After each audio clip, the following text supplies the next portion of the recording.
Warning: the following program may contain material not be suitable for all audiences. Listener discretion is advised. The borders of space and time have opened once again. And transmitting from the mountains of West Virginia, it's time once again for Let's Find Out with Diego. The universe is waiting for you. Wake up and remember. On this episode of Let's Find Out, our guest has been living the most interesting life. His journey has had many haunting happenings during his time in college, the military, on travel, and in relationships. We're going to explore this side of his ventures where strange and unusual experiences have been following him in all stages of his life. He's a writer, director, producer, author, and possibly haunted. All this plus more. Please welcome our new friend and first-time guest, Jason J. Tavares. Jason, my friend, welcome to Let's Find Out. So, buddy, thanks for having me. Oh no, it's awesome. Our conversation before the shows are always the most interesting ones. For those that don't know, is pre-interview is one of the greatest things I think for the show, because not only do we get to know each other, I get to learn a little more background about you, and we get to work on some of these internet bugs that have been plaguing us for the last few minutes. But we're all aces. We're good to go, Nice. and we're gonna get right to it. You've juggled a lot of things in your life. We're talking about your careers, relationships, your films, the paranormal, and we're gonna get into that in a few minutes. But let's get started real quick on your short films that you've done. I was looking through the IMDb, and the list is like this, and you've done a lot of work. What got you into filmmaking and making these shorts? How far back do we go with that?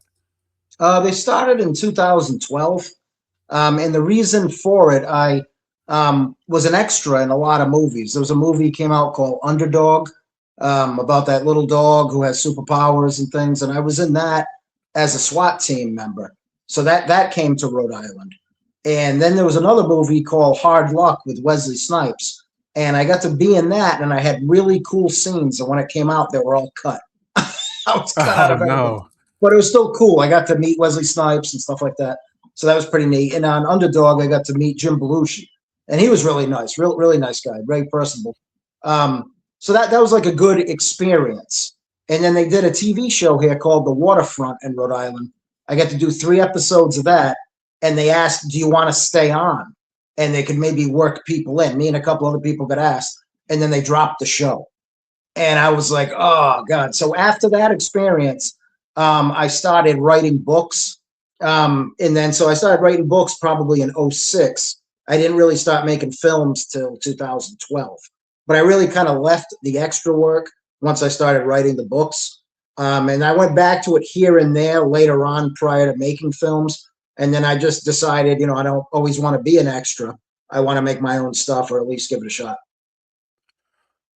Well, let's not go over. Let's go over the work you did with as an extra.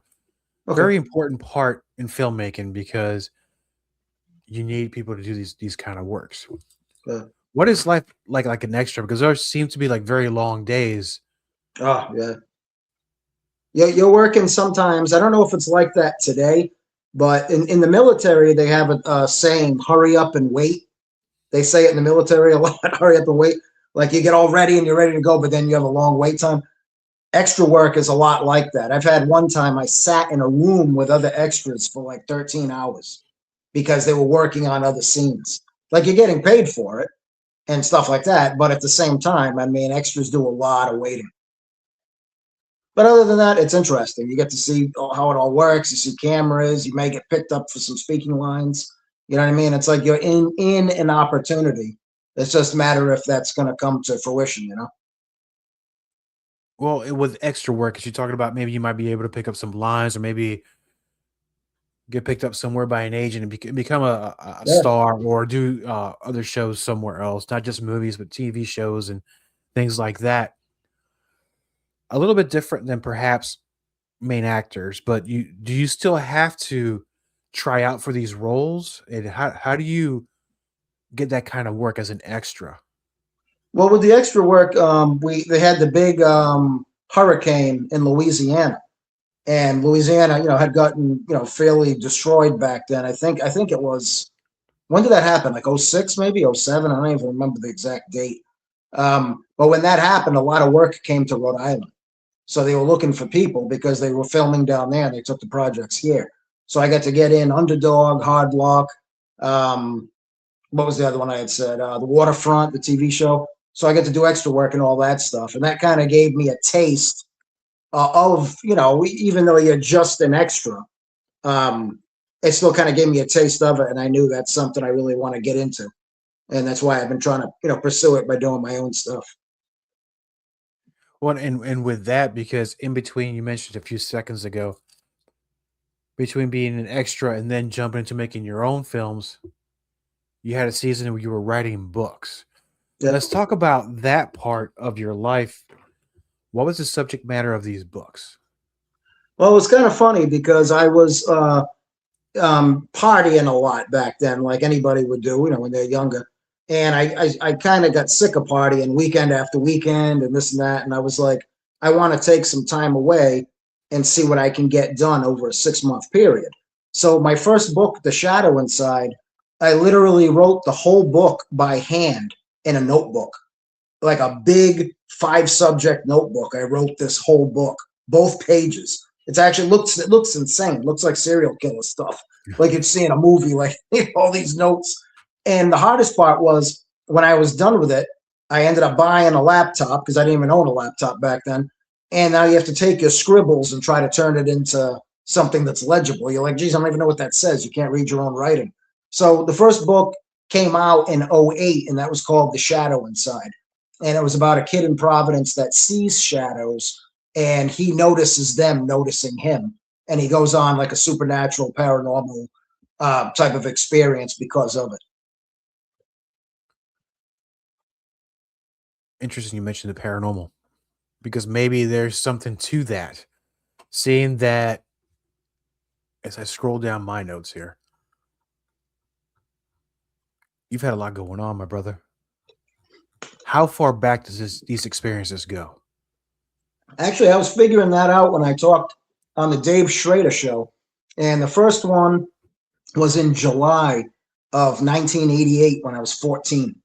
That was like the first thing I can honestly say was unexplainable. And I'd say the most beautiful part about it was because my dad and I didn't have the best relationship as time went on. I remember he believed me 100%. And I think that's why I always kind of held that experience close to me. He had me get in the car and he drove me right to where it happened. And he looked at me and said, I believe you because I had things in my life that I can't explain either. And I was like, I remember it hit me like, wow, geez, my dad believes me with like no questions. Not that I was a liar or anything as a kid, but he just, jumped on it like, boom, I believe my son, and I thought that was a really cool experience. And you kind of hit on something I was going to ask you. I was going to circle back with this part. Family history with the paranormal. Prior to your dad saying, yeah, things happened with me, I've had my own experiences. Did you know anything about your past, with your family's past? My dad had told me only one really creepy story, and he had said, I think it was 1963 when my parents got married, and they had bought an old, like, young couples go to yard sales and flea markets. Everybody, a lot of people do, but I mean, they did a lot of it. And they found an old record player, and they lived in a 3rd-floor apartment. It's actually where I lived until I was like 8 years old. And my dad had this old crank record player, and he had it down the hall. Well, my mom and dad were in the kitchen. They have no kids now, like kind of newlyweds, married a couple months. The record player started playing. And my dad said, my mom started yelling, going, "Oh, Mel, stop it. You're playing games." And he goes, I'm not. And he went down the hall and it was on the turntable. It was playing. So he smashed the thing to bits, he said, and threw it away in 3 different garbage bags. I always remembered him telling me that story. I was like, oh, that is kind of scary. You know what I mean? Because she thought he was playing a joke, and, it just seemed to happen after they purchased it from whomever, I guess. Imagine if you still would have that record player today. Yeah, can you imagine that? It's an old crank record player, and he says the needle wasn't on or anything, but it kind of just dropped on by itself when they were in the kitchen, and it was down the hall in like the extra room. Well, I mean, I would have had the same reaction. I want to get this shit out of here. Oh yeah, Yes. yeah. The scariest part would be walking down the hall to see if somebody was standing there. That would be even more scary, but that didn't happen. He said so. That's a Oh, good thing. well, not yet, Not because yet. Yeah. as far as timeline in your life with things, and I'm looking around. I'm having not a challenge finding what to talk about, but let's get into the part where college, Yeah. because a lot of things happen there as well. Now, I know some of the stories during your time in the military. We're going to save that here in a little bit. But what was going on in college at that time?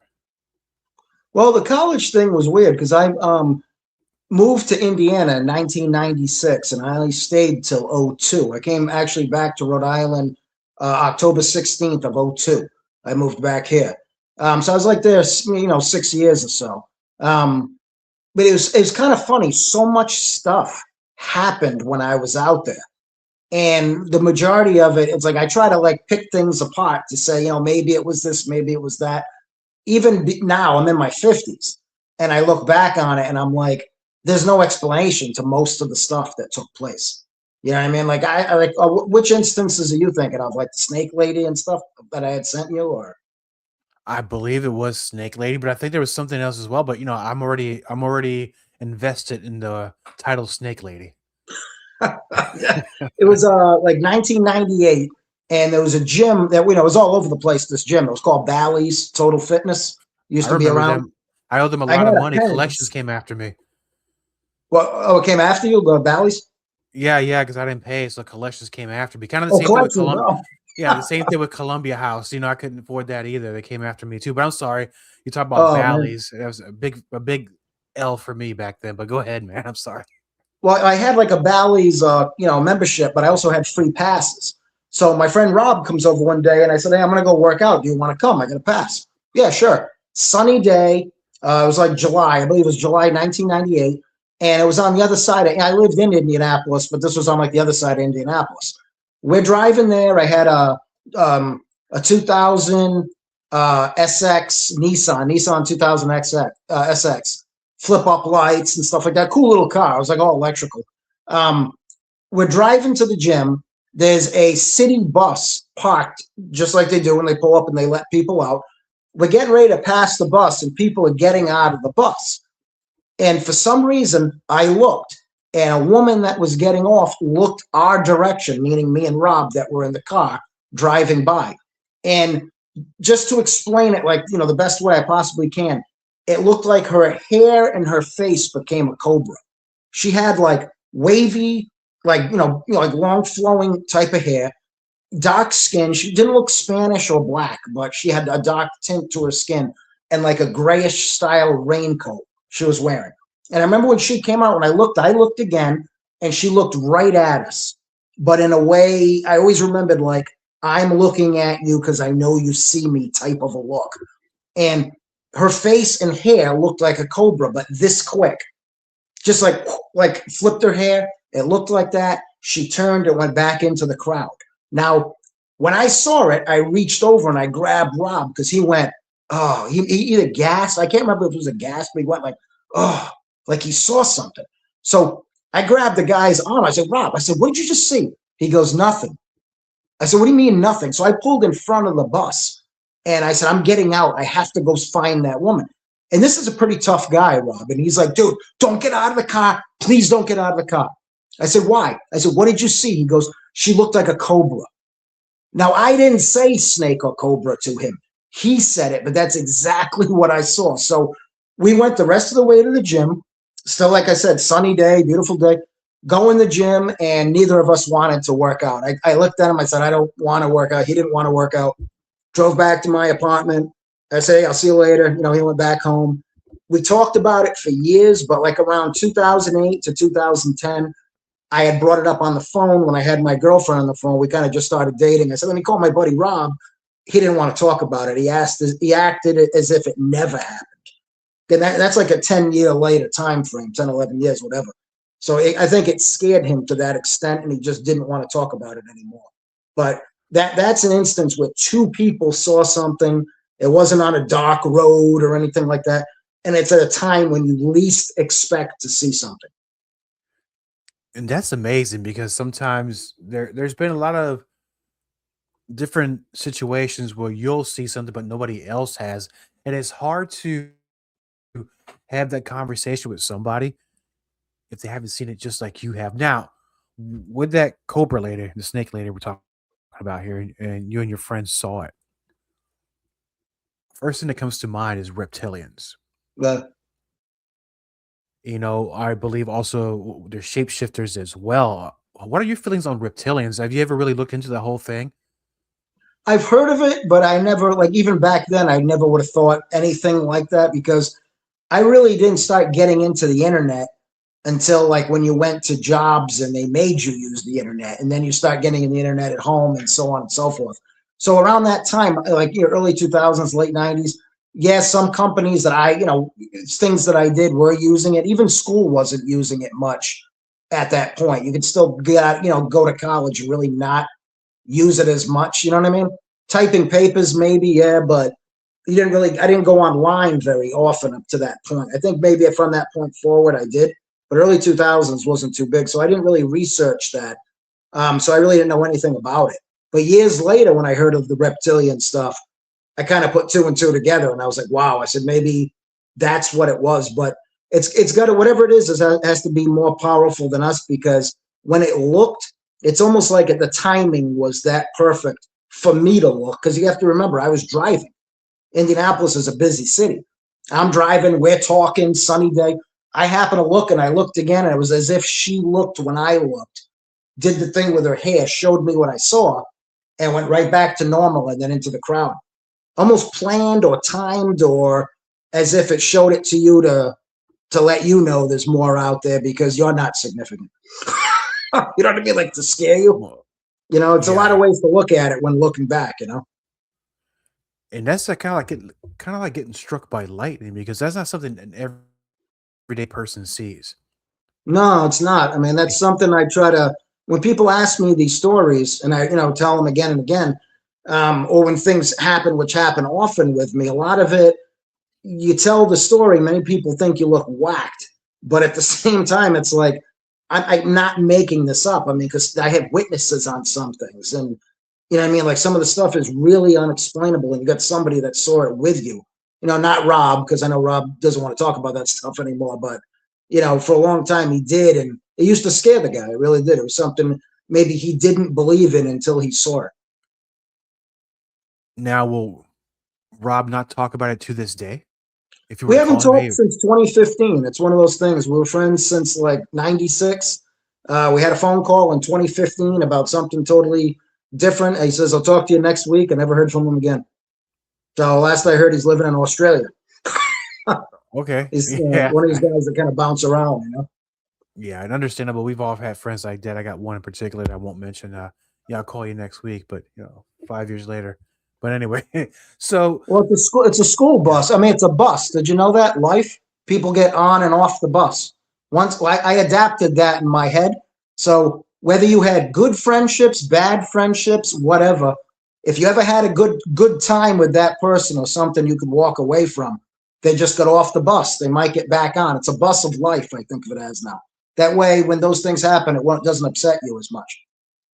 that's a perfect way to looking at it. They're there in your life at that time for a reason, Yep. and then maybe they'll go away, they'll come back again, and then they'll serve some sort of purpose in that time as well. You'll learn from them. Maybe the friendship will even get better at that point. Yeah, and So then vice versa. You yeah, you may get on and off their bus.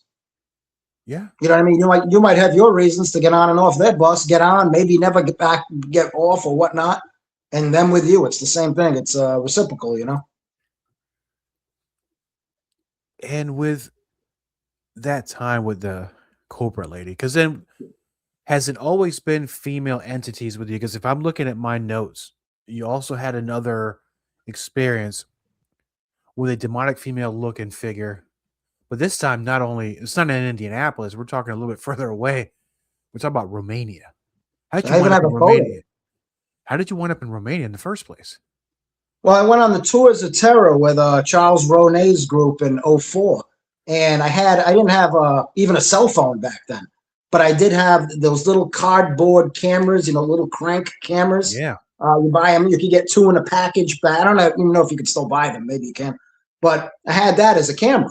So here I am, and I think it was Sibiu was the city in Romania, or Shigasora, one of those cities. There was a couple getting married the next day. They were on the tour. They set it up way ahead of time to go on the tour and get married. And everybody on the tour got to go to the wedding, which was pretty awesome. You get to go to a wedding with you there. That was really cool. And the wedding, we went through Borgo Pass, and they got married in Transylvania on Halloween night, 2004. And it was kind of cool because I was dressed up like Dracula on the Halloween night, and I got to bite a female reporter on the neck on Romanian TV. I wish I had a clip of that. But I was like with the fangs, and I didn't actually bite her, but I was like behind her on the thing. It was pretty funny. But I took a picture of them in this cemetery. They were sitting like near a grave. And I said, hey, can I snap you a picture? And they said, yeah. And they sat together. I took the picture, thought nothing of it. It's a disposable camera. I can't see what I took in the picture. When I get back to Rhode Island, I'm at CVS getting them developed. I'm looking at a magazine, and the lady at the counter goes, are you Jason Tavares?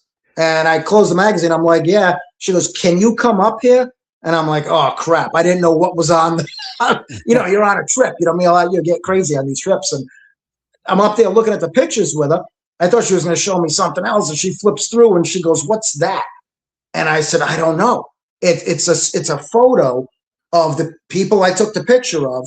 And in the background, you see a black shadow of a woman, but not a shadow. It's like making me a black figure, totally black figure, hat, everything. And it's going up the stairs. And I have a photo of it I can show you.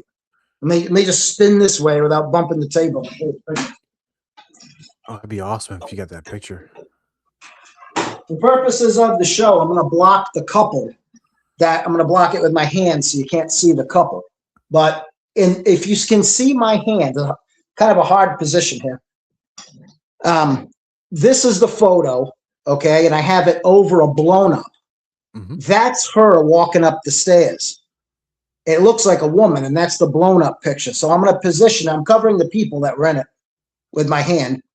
But can you see her going up the stairs here? Yeah. Wow. There, that's her there. I don't know if I can angle it better for you.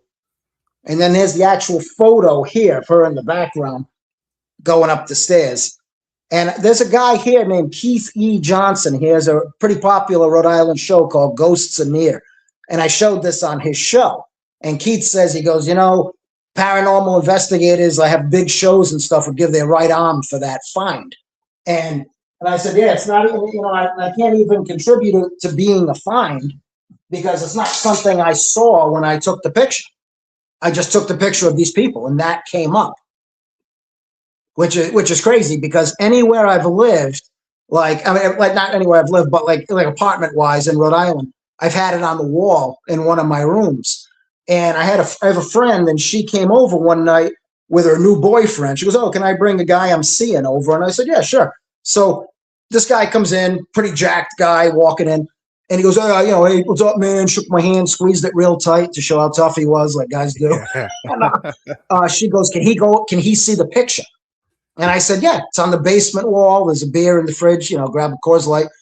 Guy grabs a beer, walks downstairs, big jacked guy, and you hear him go, oh my God, like in a woman's voice. He was like scared. Me and her laughing upstairs. He comes back up. He goes, why would you have that on your wall? And I said, well, I took the picture in '04. You know what I mean? And, here it is, whatever year that was, 2006, 2007. I said, it hasn't done anything to me yet, but the guy was blown away. And this was like a non-believer. And he saw it up close. He was like, oh my God. It really scared the guy. Yeah, it's seeing is believing. And yeah, with that camera, were there any other anomalies in any of the other pictures? Now, do you still have the negative of that too? It's funny. Dave Schrader asked the same question, and I have to dig more in the basement, but I must have it because negatives, when you're looking at them, it's hard to see what's on there. but I got a box of negatives. So if it's anywhere, it's in that box. Yeah, you got to take a little, put up against the light. You'll be able to see something. Not great, but you might be able to see something. Yeah, you can tell. Yeah, or use a flashlight or something to look at it. But I'm going to go through them again because I know a lot of people won't believe it unless they see the negative. It's just one of those things. People make stuff all the time. I understand that, but I'm willing to put my hand on a Bible if that means anything. And if it came down to that, Oh, I mean, it means something to me, but I don't anybody else. But for me, for sure, on that, I was listening to one of your many interviews you've done in the past, and we're going to move on to another part of your life in the military. I was very amazed for what I heard that day because I've never had an experience such as that. I've had many different types of experiences in my life, very strange, and I can attribute it to mostly paranormal because not every experience is paranormal. Sometimes things just happen that's weird. We're talking about a full-fledged body double, not something that you just saw, but other people saw as well. If you don't mind, I mean, you probably told the story 1,000 times, but if you could make it 1,001, that'd be great because I'm listening to this story like there's no damn way, but yeah, there was. If you don't mind, let's talk about it because I'm interested in knowing how many times you saw this. Yeah, because I was only at Fort Campbell from 1992 to 1996 on active duty. And I'd say this was 93 or 94, just to try to get, the year straight. I remember it was a regular day. I got off work. I still had my uniform on. So we had what's called COB, that's close of business. You do your final formation. You go, you're off for the night or whatever, unless you have other duty. I went to chow, which is the mess hall. You go and eat.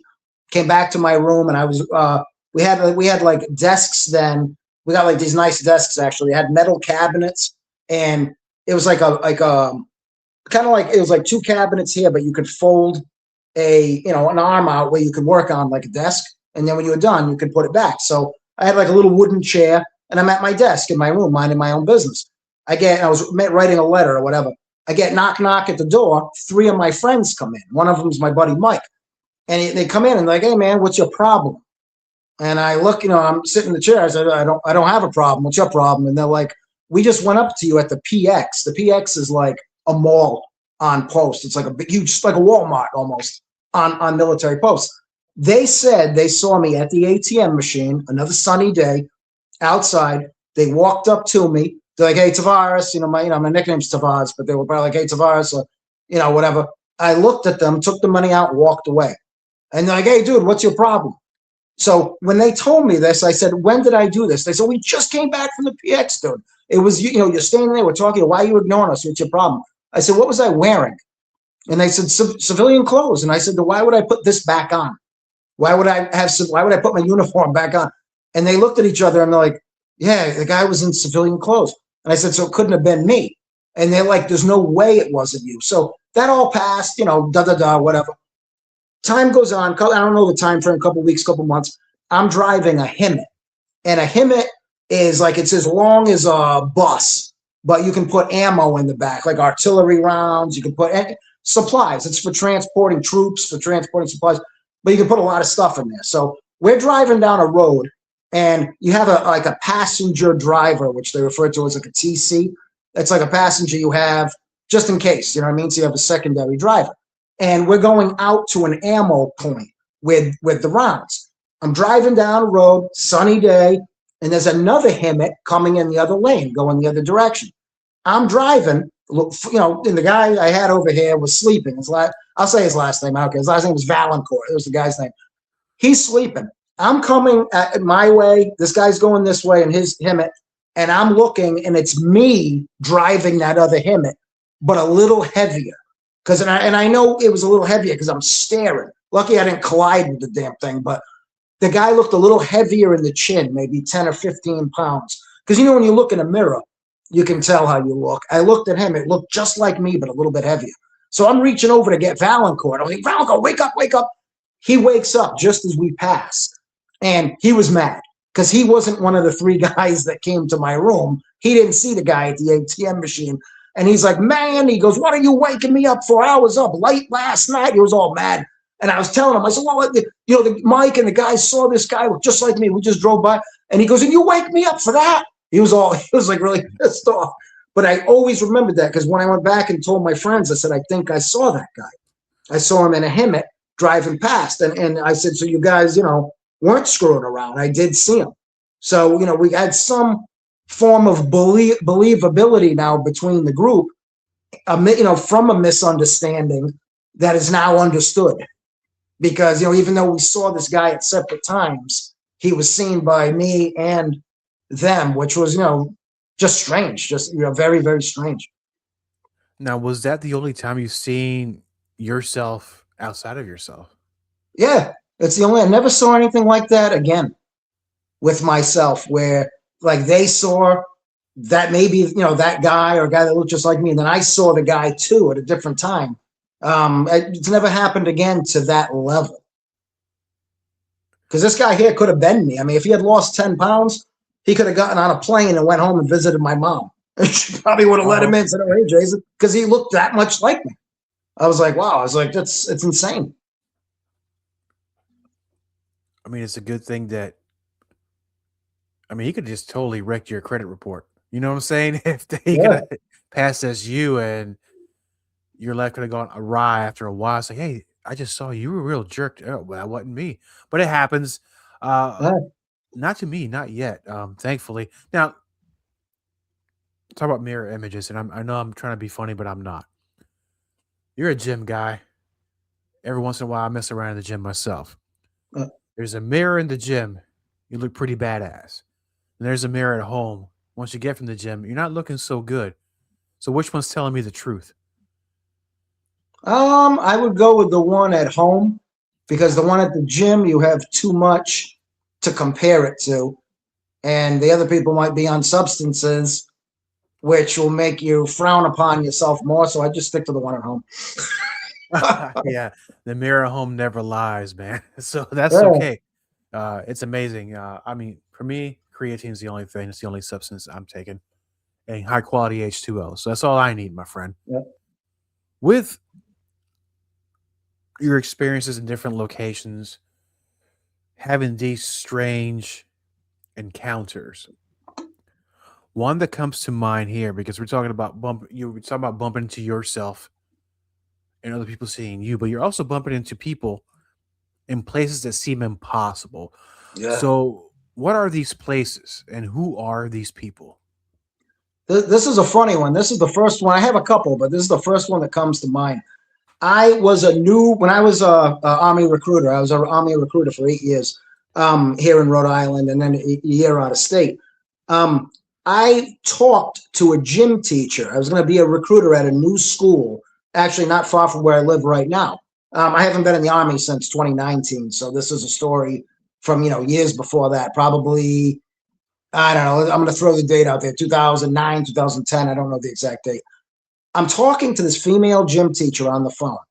My name's, Sergeant First Class Jason Tavares. I'll be the new, Army recruiter at the school.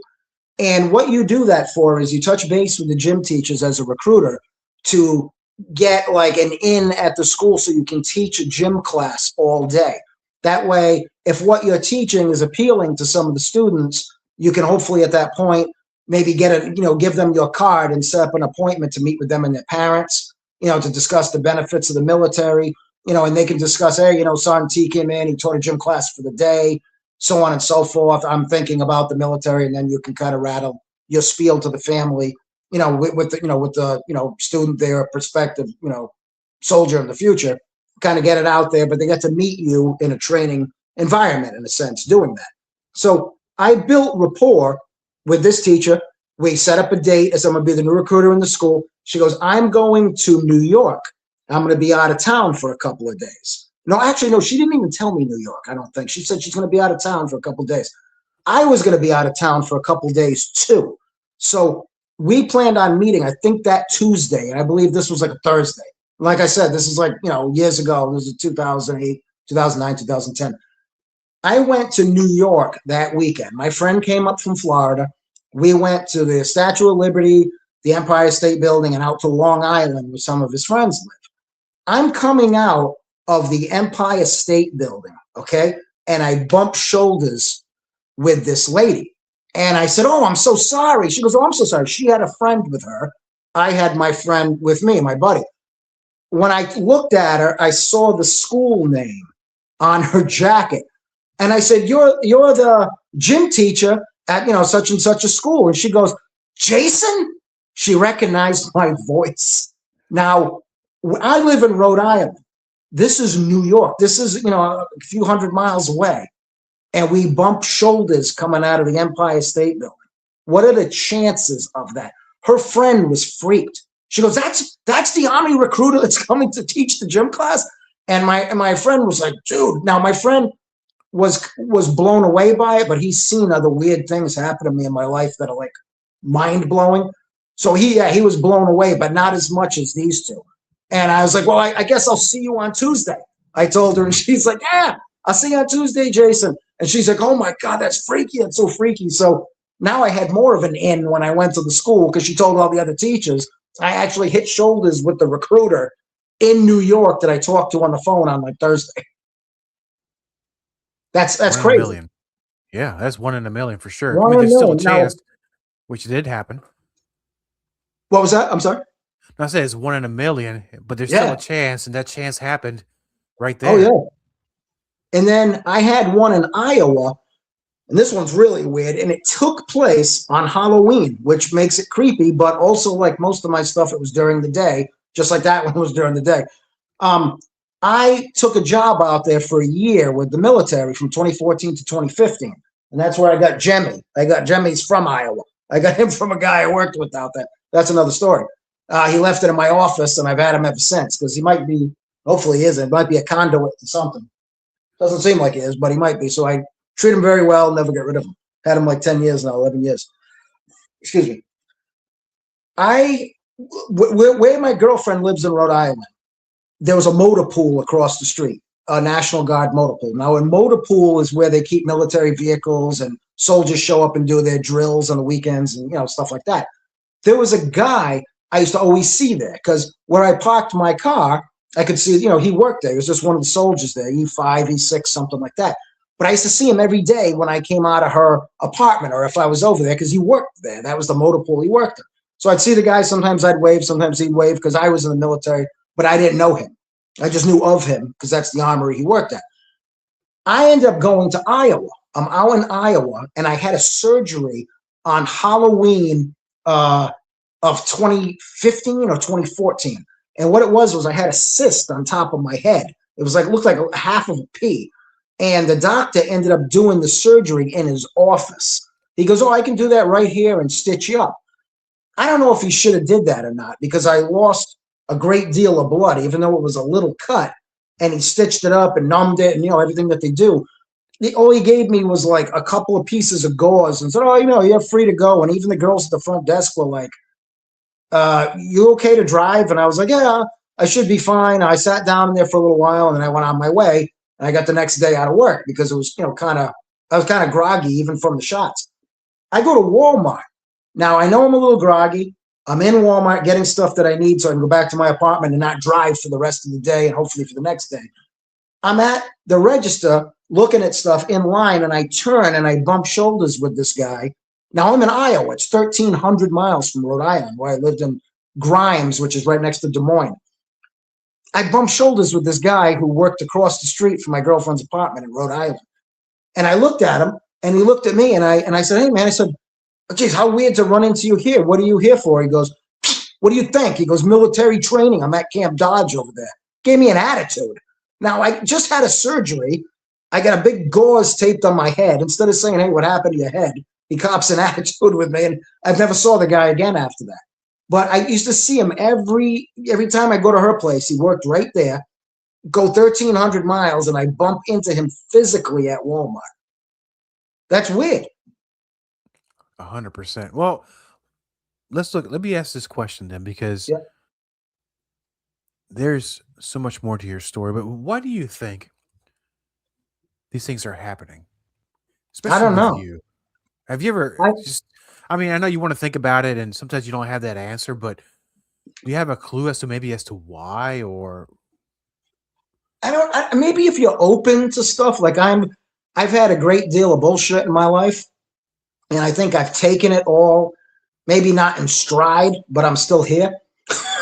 Like a lot of people have had a lot of bullshit in their life, and I think I'm capable of taking a great deal of it. And I don't know, maybe the world knows, and I'm also very open-minded. Like if I'm eating and I'm starving and like a little dog comes over, I'll give the little dog my lunch. You know what I mean? I'm like that kind of a guy with animals and things. I think if you're creative and open-minded to stuff like that, and you have that kind of a brain, I think maybe you're more open to seeing other things and oddness happening. That's just something I came up with to kind of explain it. Like, doesn't make you better than anybody else. It's just you're able to maybe see a little more or understand a little more, where other people maybe would just walk by or dismiss it and think nothing of it. yeah, and everybody's lives a different kind of life, different experiences, and they'll be able to make sense of it on their own way. You're right. It doesn't make you any better or any worse than anybody else, but Yeah. I think it kind of makes you special in a way because this is not something that happens to the everyday person. I'm actually happy it happens. I find it interesting because none of it has hurt me yet. And I think that's good. And it hasn't hurt anybody else that I've been with when we saw something. And, it's kind of funny. People always say, what happens if you saw something like this? And I'm like, well, certain things I don't want to see. Like, I have, in my basement, I have a big black oil tank. And lately I've been getting prints on it. Like I got a handprint on it, which isn't a human handprint. Showed it to my girlfriend. She thought I did it at first. And I said, no, I wouldn't do that to you. I wouldn't, you know what I mean? We don't have children. There's no kids go to the basement and nobody else has access. And she only goes down there really to go through totes or whatever. I always wash the clothes and I work out there 4 days a week. So nothing could have done it. And the way it started, which is weird, and this kind of ties into like, why you're seeing strange things and you can dismiss stuff or whatnot. It started with, looked like sergeant rank. It's kind of weird because I mentioned the military.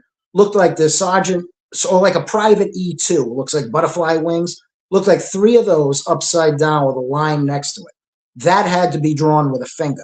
So I let it go, took a picture of it. I could show it to you, but it's on my phone. You can't see it really with the light. Another time I saw 4 fingertips pressed into the dust. And I asked her, did you happen to touch it? She goes, I haven't been down there. So, okay. Took some Windex on a rag, wiped the whole thing off, cleaned it. Recently, as far back as a show I just did, I think 6 days ago, I did a show with the Python's Paradise out of Canada, Greg Gilbert's show, Greg Gilbert's Python's Paradise. It's a podcast. He had asked me when was the last time something strange happened to you, and I said today. And it was like 5 days ago. I found a handprint in the dust because I let the dust build up so I can see what else is on there. It looks like 4 fingers, okay, pressed against it, and the little finger is like bent, like in an awkward way that you couldn't bend it and stick it to the curve of the oil tank. It's like the 4 fingers, a space here, the rest of the finger, a square type of palm, and a long thumb. And it looks like it was rolled onto the oil tank and left there. So I have like 4 different lights in the basement. I turned them all on to look at this thing. And I called my girlfriend downstairs and she goes, oh, are you joking? And I said, this is no joke. I said, look at that. And she goes, oh my God, it looks like something laid its hand on it and like rolled it in a weird way. So I've wiped it off since again. I'm letting the dust build up now for the 4th time to see what else shows up. But that's like probably the thing that's the most recent that's taken place. Now it's like right at home. You know what I mean? And this house I've had for 7 years, and the stuff here is starting to build up much like it did at the other place where I lived. But nothing's hurtful. And I don't want to see what that is. Like, my friend Lynn said, oh, hopefully you get to see it. And I said, I don't want to see what made a print like that in my basement. No, I don't want to see that. I'm hoping it doesn't show itself. Well, And it might, because there is a trend with you with shadow people or Yeah. seeing strange things. And it's going to be a weird segue because in the topic of shadow figures, somehow, yet again, in your travels, you wound up in the Bridgewater Triangle area. Yeah. What put you in that location? What was going on that time in your life? Well, I got a good buddy. I'm going to say his name. His initials are RC. I don't know if he wants to say his name on the air, but he's been in like 18 of my films. We found out it's kind of funny how we met. We went to high school together. He was a senior. I was a sophomore over 30 years ago. I got a call on the phone one day in like 2006. This guy wants to transfer, I think, from the Navy Reserves to the National Guard when I was a recruiter. And I said, oh, cool. I can help you with that. It's called the 368 transfer. You get that command to sign it. You sign it, transfer his files over, find a unit for him to go to. Pretty easy. And he had already been in the Army before, so it was pretty easy transfer. He had Army and Navy, now looking to come to the Army National Guard. So I'm talking to him on the phone. I said, well, my office is in Warwick. He goes, oh, I live in Warwick. I said, that's cool. I said, I can meet you right at your house. Where do you live? He goes, I live on Post Road. And I said, I live on Post Road. And he goes, I live at the Village Green condominiums. I said, that's where I live. So when I met him, I ended up talking to him. I said, hey, we went to high school together. And he was like, really? He didn't even remember because he was a senior. I was a sophomore. So I enlist the guy. We went to high school together. I enlist him or transfer him over into the Army National Guard. Now he's in the Army National Guard. I'm talking to him about that. We're kind of becoming cool. And one day he asks, he goes, this is like in 2018. He goes, oh, excuse me, Sergeant First Class Tavares, can I be in one of your movies? And I said, first off, I'm Jason. I'm not on duty. We're not doing anything. Just call me Jason. We're at the mailbox. We've been friends like ever since. So here he is being in my films now. He's been a great actor. The guy's like a natural actor, awesome actor, and cool guy. Like very, very stand up. Like if you ever want a stand up friend, this is a stand up guy. He one day says, after all these years of filming together, it's like 2021. He goes, hey, you like paranormal stuff? Have you ever been to the Bridgewater Triangle? I'm like, what's that? And he goes, you don't know what that is. He goes, you've been all over the place doing this stuff. And I said, I've never heard of it. It's with the city of Taunton, Massachusetts is in the center. You got Freetown, Abington, and Rehoboth are the surrounding points of the triangle. They say Bridgewater Triangle. The city of Taunton in the center. And the Freetown Forest, I think, is like a 200,000, something like that, square mile forest. It's massive. But even there's like prominent people out there that have seen things in that forest. And we go at least twice a year now since 2021. In 2022, he and I were in the forest together. And there's a road called Copper Cut Road. And this didn't happen to us, but there's like a story of like a ghost truck driver that follows people. He gets right up on your bumper and then he vanishes. We didn't see that, but that's the story of Copper Cut Road. And once again, it's a story where I'm with somebody. We went out to the woods. It's during the day. Two guys walking through the woods. He's, maybe, 8 feet in front of me, roughly, looking at all different things there. You see a lot of weird stuff out there, like trees bent way over, to the ground, like Bigfoot type of stuff. Branches broken way up on the tree, like at heights that, even like Shaquille O'Neal couldn't reach, which I found weird. Or maybe he could reach, but the average person wouldn't reach, like, 7, 8 feet in the air with broken branches, which is odd. We're walking, still kind of talking, sunny day. I happen to look, or actually, before I look behind me, I hear crack of a branch. And he and I have talked about that since. He said it was a deer. It was a deer stepped on something. I feel it was something much bigger because it was a massive crack. And we had been walking for a while now, maybe like a half mile in. And it was so loud, it echoed. That didn't do anything. But when I had looked back at one point, something did this behind a tree. A black oval. And I saw it and said nothing. I looked again, nothing there. We kept walking. I didn't want to be the guy to say it because he already knew I liked paranormal. I had a lot of paranormal experiences. We do films together. Most of them are kind of eerie. We're walking, and all of a sudden, Rich goes, hey, did you see that? And I said, what? And he goes, well, it looked like a black oval leaned out behind a tree. I went, dude, I saw it back there. I saw the same thing. So our first time in the Bridgewater Triangle, we both saw something at 2 separate times and had a similar description during the same movement in the woods, Talking about a shadow figure. You think it could have been a cryptid of some sort? I don't know. It really didn't have arms, legs. It was more or less like, you know, you just figure it's a sunny day. It just looked like leaned out and leaned back, but he saw the same thing up ahead, which is odd. Real creepy. That is, man. Your first time there, you struck gold.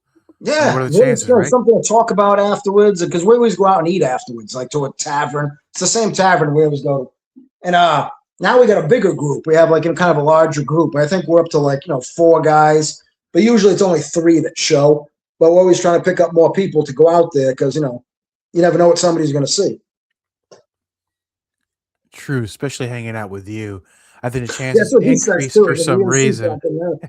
And I've that's seen it in fine, my you know. girlfriend's apartment too. We saw some weird stuff. We were laying in bed one night. I think this was 2013, 2012, 2013.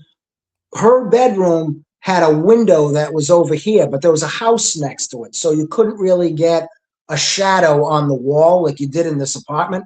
We watched a shadow, and I didn't know she was looking at it. We're just laying in bed, and I said something. Then she goes, "You see that too?" It went up the wall, across the ceiling, and behind her TV set where there was a little table. And I said, it just went behind the TV, and there was no light that could have made that happen. And it went behind the TV. She never had any real happenings after that. But we both saw that, and it was very scary to see when you're in bed. I mean, things are a lot scarier when you're in bed. And that was at nighttime. That was a nighttime occurrence. I mean, yeah, you're kind of the most vulnerable there when you're just laying in bed. Oh, yeah. You know? When you're in bed, yeah, it's scary. It's like, because your mind goes right to horror movies.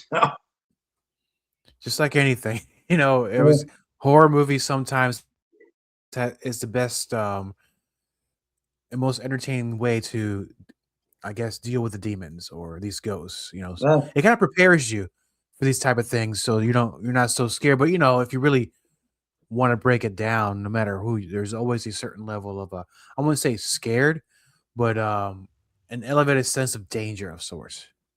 Yeah, I think you have to be almost on the verge of insanity to not be scared of something that you don't see every day. But at the same time, I think you have to really, you're kind of wound too tight to not accept things. I mean, because like if I told you there was a creature out there, you know, that weighed 4,000 pounds and drank water out of its nose and had ears that were this big, would you think that was crazy? If I'd never seen one before, I say, yeah, you're kind of yanking my chain. Yeah, it's an elephant. Yeah. I just described an elephant. But if I told you that, you'd be like, that's not real. And I said, yeah, and it has tusks that come out this big. It sounds crazy, but you've seen an elephant. I've seen an elephant. So we're okay with it. The more things you're okay with and see, then you're able to allow other stuff in. And I think I've seen so many things that it would take a great deal to scare me. I'd probably be more scared if that puppet talked or like a little old lady crawled across the ceiling. That would scare me. Oh, no. Those things would be extremely disturbing to me. But you brought up, and I was going to move on to your films. But before we do that, I got one more question. Oh, yeah. Let's talk about the doll in the back. It's a standout feature right now on this video. And I know you mentioned earlier that you found it or got it. Was it in Iowa, right? Yeah, this is Jemmy. Now the story with Jemmy is pretty creepy. I'm gonna put him back up. Jemmy, I'm gonna put you back up here. So I was working out in Iowa, and I had this guy. His name was Cummins, his last name, and we worked in the same office. So he is from Davenport, Iowa. I lived at an apartment when I was out there in Grimes, Iowa, which is 4 miles from our base, Camp Dodge in Davenport, where Camp Dodge in Des Moines. His family lived in Davenport, which is about 3.5 hours away. So he had gone home for that weekend. I come in one day and he's in the hallway giggling like a kid. And I'm like, dude, I said, what's wrong? He goes, oh, I put something in your office. And he's like all smiling. So I walked in there and Jemmy, I named him Jemmy, Gemmie. Jemmy's sitting at my desk. And I'm like, dude, what the hell is that doing there? He goes, I was out with my kids and my wife and I saw it at a pawn shop and I started laughing. I said, I know a guy that would like this. So he bought it for me and I've had it ever since. So when I went on vacation, when I was in Iowa, I used them as as like an alarm system in my apartment in case somebody broke in. I put him in a swivel chair with a note that said, like, get out. So if somebody did break in and they saw that, it would probably freak them out. But nobody broke in the apartment when I was gone. But I had Jemmy there as like security. But I drove him all the way back here from Iowa when I moved back. And I've had him in like 6 or 7 films. That recent film I sent you, seemingly Curtis Cusbelch, you can see him at the yard sale. And his credit is Yard Sale Puppet on IMDb because he has his own IMDb page. But I've used him in a lot of films, though. Of course, he's got IMDb credits. He's doing really good for himself. Yeah, he's doing better than a lot of people. Yeah. Oh, better than me, man. I'm not gonna lie to you. With Jimmy there, dolls sometimes like my mother at one point. She used to collect these dolls, these porcelain clown dolls. So already 2 for 2, right? And she used to collect these ones that had no face, but they're supposed to be turn around to color, like they're turning around, counting, like they're playing. I would play tag. You turn around, you cover your face, and you turn. Then after you count to a certain number, you go to find your friends, right? Or hide and go seek, not tag, right? There's something about ventriloquist dolls, or those types like Jimmy, that are extra creepy. Does he catch you by surprise sometimes? No, never. Oh, shit. I think it's the human quality. He lives in a locked box in the basement. He came out for your show. He was out at the yard sale in the seemingly Curtis Cusbelch movie, back to the box, and then after your show, if nothing strange takes place, back to the box. But I do have a creepy story about him if you'd like to hear it. Absolutely. In 2010, my friend, I call him Nick the Swede. He lives in Virginia. We were in the artillery together. He's a big 6'5" Swedish guy, but he lives down there now. He stayed up here for a couple of days in the guest room. So as a joke, before he got here, he knows about Jemmy. I put Jemmy in this little rocking chair at the edge of the bed on the floor. And I said, hey, if you're going to stay here, Jemmy's going to stay in the room with you. And he's, a big tough guy. He goes, oh, I don't care. Jemmy can stay with me. So we're in the kitchen later on, me, him, and my girlfriend goofing off, eating and stuff, talking. All the power goes out.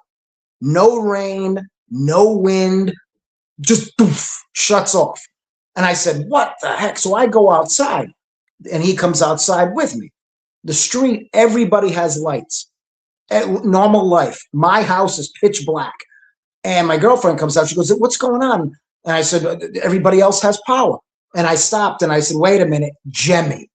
And Nick goes, what? So we go into the room, and I pick Jemmy up like this. And before I picked him up, we noticed light from the blinds was coming in on his face. It kind of like literally came in almost in a creepy way. And I said, let's take Jemmy back to the basement. So I picked Jemmy up, and we walked him down to the basement, put him back in his box and locked it, tripped the breakers. Lights came on. 4 years now, not one electrical problem. Now, it could be a weird coincidence, but we had connection problems prior to your show, too. I was just going to bring that up. And this is I'm going to call it a Let's Find Out with Diego exclusive, because I don't know if this has happened in any other show but this one. Maybe it has, maybe it hasn't. But I'm going to say I'm the first. We're the first. Yeah. The second I mentioned the doll during the pre-interview, it kind of, everything went awry for about 20 to 30 minutes. We could not connect after that. That's strange. But I treat him good, so I don't think he's going to do anything to me. I mean, but yeah, I do have a story, another one that ties into him, but I don't know how much it does. Do you have a couple minutes for another story? Oh, I got a lot of minutes. Oh, okay. I went to the Bermuda Triangle in 2023 with my girlfriend on a cruise. The only creepy thing that happened when we were there was the toilet flushed one night in the room, and we were in bed. And I got up and I was like, what the heck? I said, how the heck the toilet flushed? Now, I don't know if that happens on cruise ships by itself. That's the only creepy thing that took place. But we got to go on a glass bottom boat at night on an excursion to the northernmost point of the Bermuda Triangle, which is called Daniel Head Island. And I got to go there, which is so cool to be able to go to one of the points of the Bermuda Triangle. Because as you know, I've spent a great deal of time in the Bridgewater Triangle. Now, prior to going there, I'm with my friend I mentioned, RC. We're in the Bridgewater Triangle, and I dug a big crystal out of the ground. It was like this big. And he's like, oh, that's so awesome. I said, yeah, imagine this thing cleaned up. And I said, do you want it? He goes, no, I don't want a chance bringing it home because you took it out of the Bermuda Triangle. They said crystals have power. I didn't think anything of it. I said, I'm going to take it home. I cleaned it with the hose, had it real nice, and I have a big rock collection. I like rocks. I've always been into like geology. So I had it with my rock collection. Thought nothing of it. Now, this is prior to going to the to the Bermuda Triangle on the cruise. Went to the Bermuda Triangle, safe trip, cool cruise, saw a lot of neat stuff. I come home. We had literally 90 days of problems to the point that it rattled us between my girlfriend and I. And before, and this is something to do with Jemmy, but when we left with my sliding door in the backyard, I had Jemmy propped up in his little rocking chair with a note that said, welcome, just like I did in Iowa with my apartment. So he was out of the box the whole time we were gone. He never moved. He was still sitting in the chair when I got here. When I came back, I was, hey, good man, Jemmy. Put him back in his box in the basement. And I had that crystal in the basement. So Jemmy and the crystal had been in the basement at the same time. From the time I got home, my mom, not to tell too much about my personal stuff, but my mom's been very sick for a long time. She got a huge decline within a few days of us being home. That's one thing that took place, which she's still at that level or not worse today. That took place. My refrigerator flooded my entire kitchen, okay, to the point I couldn't find the shutoff valve. I'm shutting everything in the basement. The little teeny shutoff valve, I was able to call my contractor. He was close by, thank God. He knew exactly where to find it. My girlfriend came home early from work. The whole kitchen was flooded. My refrigerator had died. This is like within weeks now of coming home. I couldn't get this refrigerator out of the house because apparently the refrigerator I had, they took it in the house before putting this particular sliding door on. So when I bought the house 7 years ago, let's say, the refrigerator that was here. I got it with the house. They must have, before they installed the sliding door, had that put in. I couldn't get it out the front door. I had to cut this refrigerator with a Sawzall to get it out of the house. After removing the doors, everything, I couldn't get it out. So when guys brought this new refrigerator, they couldn't bring it in because I couldn't get this one out. They couldn't get it in the front door. They actually had the wrong one they brought. So they had to go get another model that was smaller because I couldn't get it through the slider. And I didn't want to take the slider apart. And I couldn't get this one out. So that's a problem. I was in a class that summer that I didn't need. I went back and got another bachelor's degree, and I graduated in December of 2024 at URI. I had a lot of GI Bill money left over, so I went and got a film degree. I had 2.5 years of benefits left, so I used a lot of them up on that film degree, which was cool. I transferred a lot of credits in. Scariest part is I had to sit in class with the kids today, and that was pretty scary, being 48 years old at the time in school. But I lived through it, graduated pretty good in December 2024. I took a class that summer that I didn't need. It was a whole semester of college in 32 days. And I had already proven to the school I don't need the class. I gave you physics, biology, algebra, trig, transfer it in. I don't need this class. Yes, you do. You need this class to graduate. Long story short, passed the class, got an A. They told me you don't need it. Yeah. That was all part of this time coming home. While I'm taking an at-home quiz or something like that was timed, this is all during that 90-day time frame, I hear bah, bah, bah, bah, bah, bah, bah, bah, in the basement. And I'm like, what the hell was that? I opened the basement door. I hear it again. I thought it was like a rat or something running in the vent. I call an exterminator. The guy comes out and he shows up here with a bird this big, got stuck in a vent and fell down into the furnace. And it was running back and forth. Lucky it was not cold outside. It wasn't on. It was just, to heat the hot water. The heat wasn't on. He brings this bird out. He brings the bird up here and shows me. I even have a photo of the guy with the bird, but I don't want to show it because the guy might not want his face shown on the thing. He leaves, okay?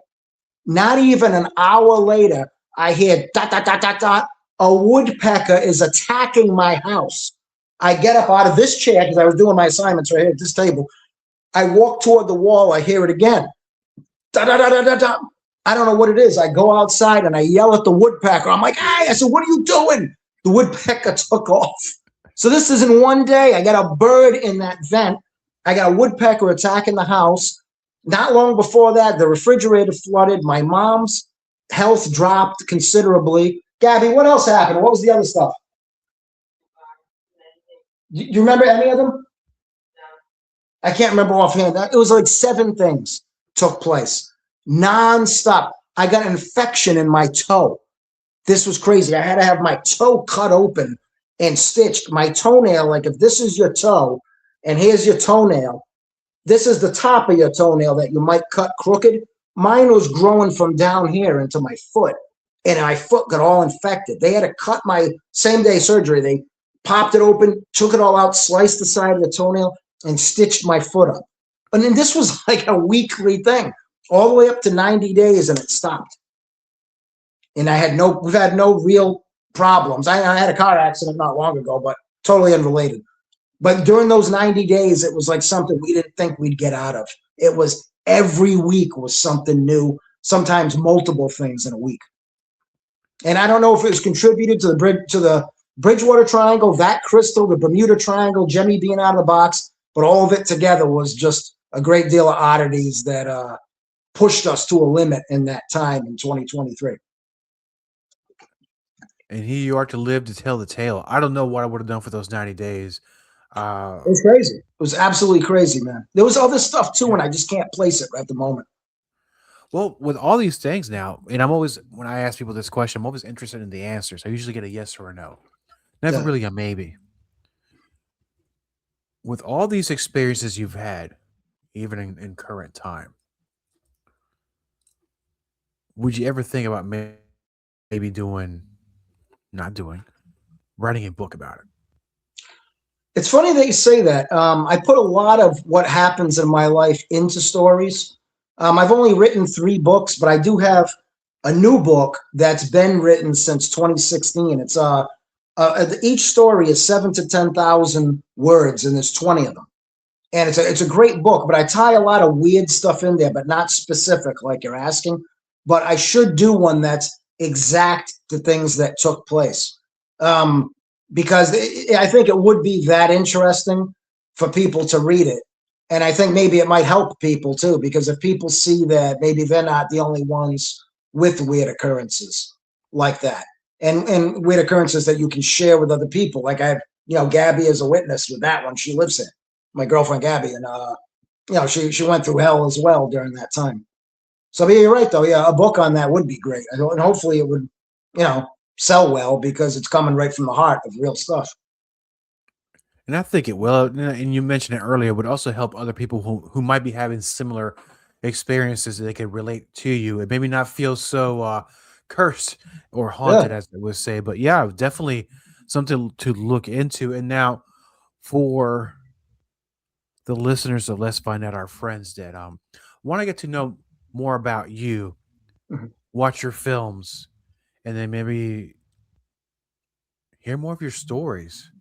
Where can what I never got to tell you? You had asked me earlier about the story, and I told you a little bit about my dad. I never told you what the experience was, though. Remember the one where my dad believed me?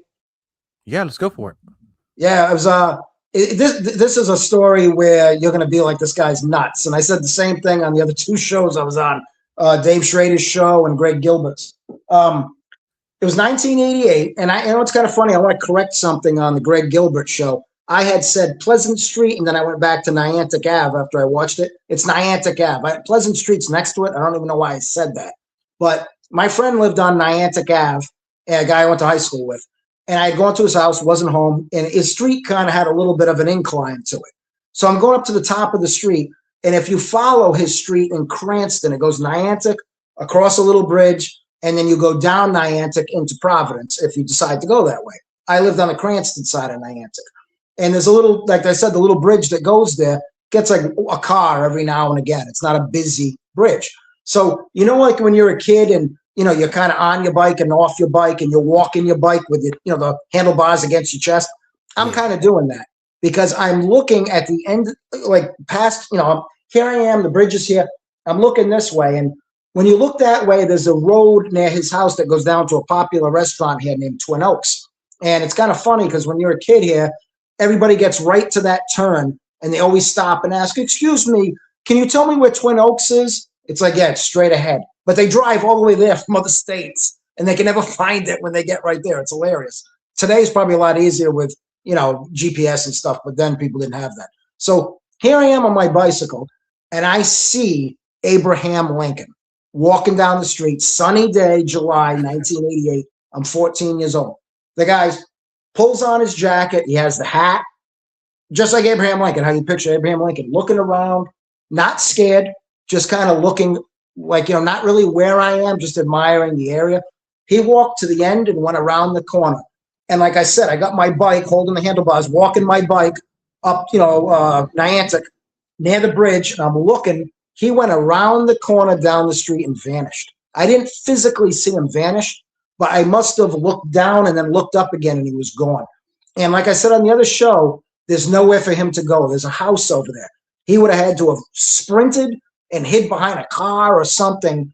But the way he vanished, even at 14 years old, you knew he couldn't be anywhere else but vanished. I get on my bike and I pedaled home full speed. As soon as I get in the house, my dad goes, what did you do? He could see it in your face. So you did something. You're a kid. It's the 80s. He goes, what did you do? I said, nothing, Dad. I was over at Mike's house. I was on my bike and I told him what I just told you. I saw Abraham Lincoln walking down the street. He goes, get in the car. I get in the car. He drives me like a half mile or whatever it is, quarter mile over there. Where'd you see it? And I told him exactly what I saw. And my dad looked at me. It made me feel so good. He goes, Jay, I believe you. He goes, because I've seen things in my life that I can't explain. So he goes, are you okay? And I said, yeah, I'm okay. And he goes, you just happen to see something that other people, maybe don't see. And, just don't let it scare you. And when he said that to me, it was such an understanding that, he never really embellished that, maybe outside of the record player story I told you when they had just got married in like 62 or 63. He never really embellished that if he had experiences. I know he said he belonged to a group when he was in college. He was in college for a couple of years, and they said he was like the most telepathic. There was like a telepathic group he was in like the 60s, I guess. And I said, why didn't you ever do more with it? And he's, I don't know, we were young and da. He never really told me more about it than that. But the way he believed me, I always remembered that. And it stuck out. And that's how I know that was my first paranormal experience, because I always remembered it, basically because of his reaction. And one would say that perhaps the words that he told you then prepared you on how to deal with these things later in life. Maybe, yeah. Kind of gave you that support, Absolutely. And then yeah, I never thought of it that way. It's actually a great way to look at it. Gave you a support that you don't know is still there. You still feel it as like something that supported you when you had no idea what it was. So yeah, that's a good angle. I like that. Yeah, and you'll always hear those words every time something happens, like, "Oh yeah, Pops, you was right." But yeah. So now getting back to the earlier question, how can our friends and listeners find out more about you, your books, and your films? If they put like my name exactly how it looks on the screen, Jason, I always use middle initial J. So Jason J. Tavares. You can, hit me up on YouTube. My YouTube channel. I got a new film on there, seemingly Curtis Cuspelch, which is doing pretty well. And the books on Amazon under the same name. The Shadow Inside, Existence, The Tale of a Fang Killer, and Broken Tracks Beneath Forgotten Windows are the titles. But you can always find me under that name. I don't use pen names or nothing. It's like, hey, if someone's going to find you, they're going to find you. They might as well find you for good things. True story. And with that being said, I'm going to go ahead and on the show description when the episode is released, I'll put the links so that way people find out more about you and your projects. And then I'd love to have you come back later this year, because the notes tell me there's so much more to cover. And I think that some of these stories are going to be very interesting and fascinating for the listeners. Come back later this year. Let's get you on. And we'll talk about them. Okay. Sounds good. Thank you. Thank you, my friend. Copyright Diego the Podcaster. All content for Let's Find Out is the property of Diego the Podcaster and is served directly from our servers with no modification, redirects, or rehosting. All celebrity impersonators are paid performers.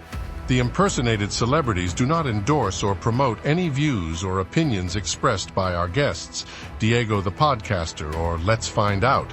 The information shared on Let's Find Out with Diego is provided on an as-is basis, with no guarantees of completeness, accuracy, usefulness, or timeliness.